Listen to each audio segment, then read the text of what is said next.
Hello students, आज की video उनके लिए है जो कि अभी तक सामाजिक विज्ञान में कुछ नहीं पढ़े हैं या फिर पढ़े भी हैं तो वह सिर्फ आधा ही पढ़े, हाफ ही पढ़े और वो सोच रहे हैं कि ऐसी कोई वीडियो मिल जाए जिसको देखकर मैं काफी अच्छे नंबर ला सकूं या फिर अगर मुझे एग्जाम में कुछ नहीं आता तो मैं वो क्वेश्चन लिख सकूं, अपने मन से बना के लिख सकूं या फिर मैप भरना, जैसे मैप वगैरह होगा कि कैसे मैप भरना है, ये सब करके मैं अच्छे नंबर ले आ सकूं। तो आज की वीडियो आप लोगों के लिए ही है। ये वीडियो पूरी एंड तक देखना और इस वीडियो को देखने के बाद आप काफी बढ़िया तरीके से जान जाओगे कि किस तरीके से आपको अपने बोर्ड एग्जाम में करना है। देखो मेरे सामने यहाँ पर दो पेपर भी हैं, इन्हीं पेपर से करके आपको बताऊंगा। इस तरीके से कुछ आपको फ्रंट पेज भरना है, कॉपी की फ्रंट पेज, ठीक।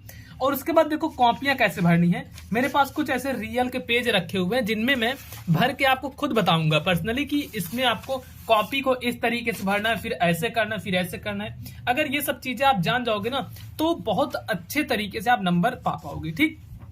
तो देखो वीडियो को स्टार्ट करते हैं। सबसे पहले ये पेज ले लेता हूं मैं। ये पेज ले लिए। पेज लेने के बाद ये स्केल है, ये पेन है और एक आपको ब्लैक पेन भी ले लेनी है।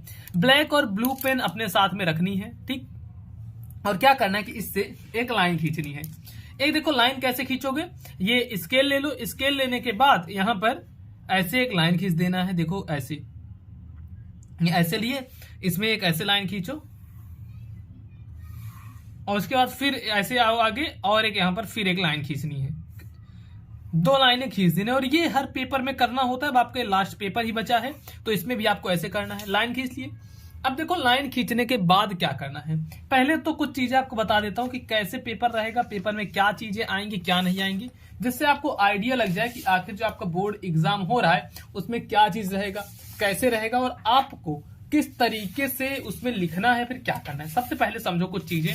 इस पेज में मैं आपको समझाता हूँ, कुछ चीजें आपको समझाना चाहता हूँ। तो देखो पेज लिए, इसमें कुछ चीजें आपको मैं बता देता हूँ। ये एकदम समझ सकते हो, बोनस पॉइंट के तौर पे इसको याद कर सकते हो कि जो एमसीक्यू क्वेश्चन रहेगा, एमसीक्यू, उसमें टिक मारने वाले क्वेश्चन रहेंगे जो कि 20 मार्क के। आपको ही पता है जो ओएमआर सीट आती है, जैसे उसमें पहला नंबर क्वेश्चन है तैसे रहेगा पहला नंबर। अब उसके बाद 4 गोले रहेगा, 1 2 3 4, ए बी सी डी ऐसे लिखा रहेगा उसमें। जैसे फिर दूसरा नंबर क्वेश्चन है, ऐसे आ जाएगा दूसरा नंबर, इसमें भी ए बी सी डी, ठीक, ऐसे रहेगा। तो अब इसमें से कोई भी एक सही हो सकता है, उसको टिक लगाना है। अब देखो ओएमआर की कुछ ट्रिक याद कर लो। जिस भी ऑप्शन में ऐसा कुछ रहे, ये रहे इनमें से कोई नहीं, ठीक है। जिस भी ऑप्शन में ये रहे इनमें से कोई नहीं, तो अधिकतर 90% केसेस में ये वाला सही होता है। अगर आपको ये दिख जाए तो ये टिक लगा देना है बिना सोचे समझे, अगर आपको वो क्वेश्चन नहीं आ रहा है तो। अब देखो दूसरा जो एक आता है ना, वह रहता है इनमें से सभी। इनमें से सभी ये वाला, या फिर इसी को ऐसा लिखा रहता उपर्युक्त सभी, उपर्युक्त सभी, ठीक, ये वाला होता है। तो इसको कर देना है। इतना आप समझे कि नहीं ये बताओ। जो पहला इनमें से कोई नहीं, दूसरा है उपयुक्त सभी या फिर इनमें से सभी, अगर ऐसा रहे तो ये वाला टिक लगा देना है। आप कहोगे भैया मान लो ये दोनों नहीं है, तो ये दोनों नहीं तो एक चीज और रहेगा। वो क्या रहेगा, देखो थर्ड नंबर वो ऐसे रहेगा कि ए व बी दोनों इस तरीके से रहेगा। और देखो ऐसे जरूरी नहीं, मैं तो एग्जांपल ले रहा हूं। ए की जगह पर हो सकता है कि कोई दूसरा चीज है, बी की जगह पर दूसरा, जैसे कि ए की जगह जैसे दे दिया भारत और वाह की जगह मान लो और दे दिया भारत और फ्रांस, या फिर ऐसे करके कोई भी चीज दे देगा। तो देखो वाह या फिर और इस टाइप का अगर ऑप्शन में दिखे तो वो जरूर से टिक लगाना है। ध्यान रखना, ये आपको जरूर से टिक लगाना है। और देखो एक किस टाइप से आ जाएगा क्वेश्चन, जैसे कि मान लो दिया गया है कुछ ऑप्शन जिनमें कि दिया कोई सन वाले हैं।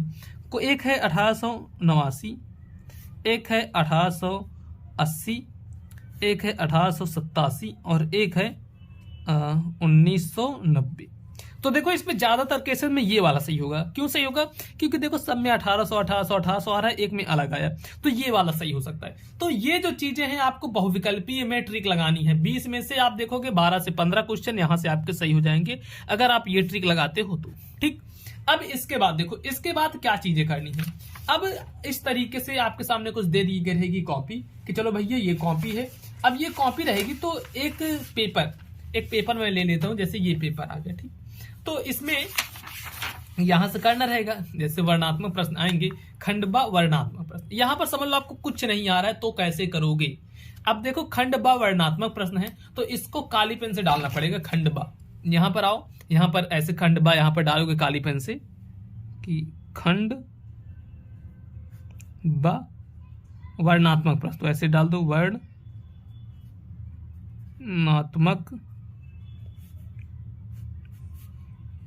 प्रश्न, ठीक।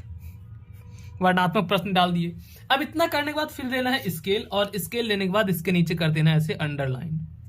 इतना चीज आप समझेंगे नहीं, देखो ऐसे ही करना है। और इसके बाद फिर करना है वर्णात्मक प्रश्न के बाद, अब देखो ये है लघु उत्तरीय प्रश्न है ना, तो इसको डालना पड़ेगा लघु उत्तरीय प्रश्न। अगर आपको कुछ नहीं आता फिर इतना तो कर लोगे ना, इतना कर लोगे तो और भी चीज आप कर पाओगे। देखो ऐसे डालो लघु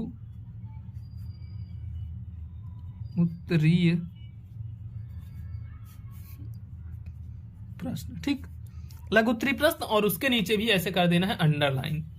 ये देखो उसके नीचे भी ऐसे अंडरलाइन कर देना है। अब इसके बाद देखो एक चीज करनी है, जो आपको करनी है वो क्या है, लघु उत्तरीय प्रश्न करने के बाद अब जो भी क्वेश्चन इसमें से कर रहे हो, चाहे आप ये जर्मनी का एकीकरण करना हो, जैव संसाधन करना हो, मान लो कि जर्मनी का एकीकरण आपको बिल्कुल भी नहीं आता है ना, नहीं आता। अब देखो बनाकर कैसे लिखोगे, ये मैं आपको तरीका बताता हूं कि बनाना कैसे है, क्योंकि बनाना भी तो जरूरी है ना। अब देखो यहां पर पहला नंबर क्वेश्चन है, पहला नंबर तो डालना है प्रश्नोत्तर संख्या 1। यहां पर डालोगे ऐसे प्रश्नोत्तर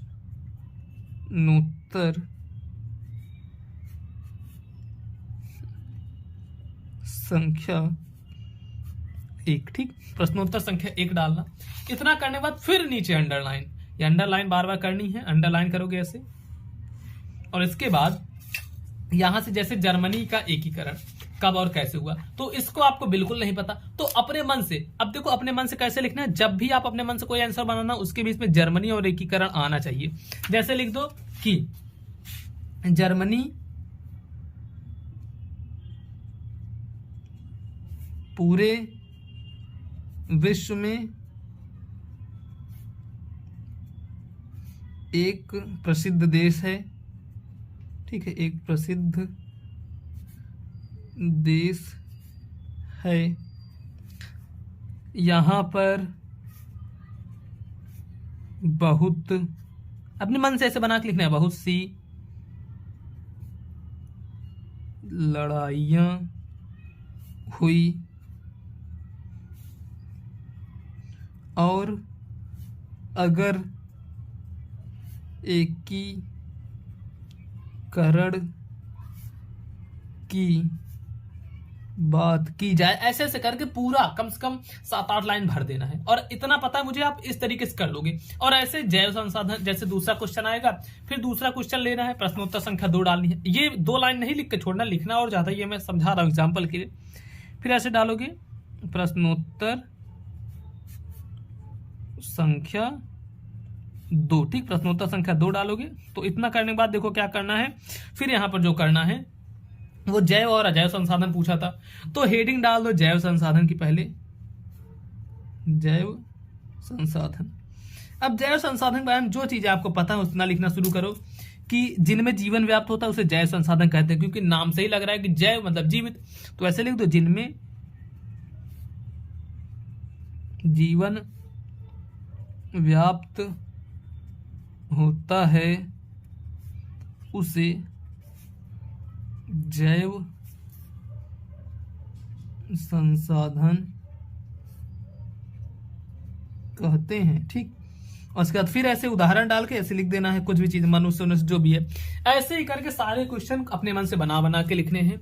अब देखो मैप आएगा, तो मैप इस तरीके से भरना है, ठीक। मैप में क्या करना, अगर आपको मैप में कुछ भी नहीं आ रहा है कि चलो ये इसमें कोई क्वेश्चन, जैसे इसमें देखो ये क्वेश्चन पूछ लिया गया कि वह स्थान जहां जलियांवाला बाग हत्याकांड हुआ था, पंजाब में हुआ था, यहाँ पर है पंजाब। तो ये जरूरी नहीं कि पंजाब में एकदम अमृतसर में एकदम जाकर टिक लगाओ। जैसे ये इधर पता लग गया ना कि इस साइड में पंजाब है, तो यहाँ पे लगा दो चाहे यहाँ पे लगा दो, ज्यादातर चांसेस है कि आपका सही हो जाएगा। जैसे यहाँ पर देखो कि गांधी जी ने बिहार में किया था कुछ चीजें, तो इसको जरूर यहाँ पर भी लगा सकते हो। अगर कुछ नहीं आता तो यहाँ पर लगाओ, अच्छे से लिखो, नाम रोल नंबर ऐसे लिखना है और इसको भी थोड़ा ढंग से भरना है बस। और एक चीज, आपकी राइटिंग थोड़ी अच्छी होनी चाहिए और पूरी कॉपी भर कर आना है। कॉपी का कोई भी सिंगल पेज नहीं छोड़ना है, मतलब कि जितने भी क्वेश्चन है वो सारे क्वेश्चन आपको अटेम्प्ट करने हैं, कोई भी पेज नहीं छोड़ना है। और अगर ऐसे करोगे तो आपको काफी अच्छे नंबर मिलेंगे बोर्ड एग्जाम में। बस इतनी चीजें थी। बाकी इस वीडियो को लाइक करना, चैनल पर नए हो तो चैनल को आप लोग जरूर सब्सक्राइब कर लेना।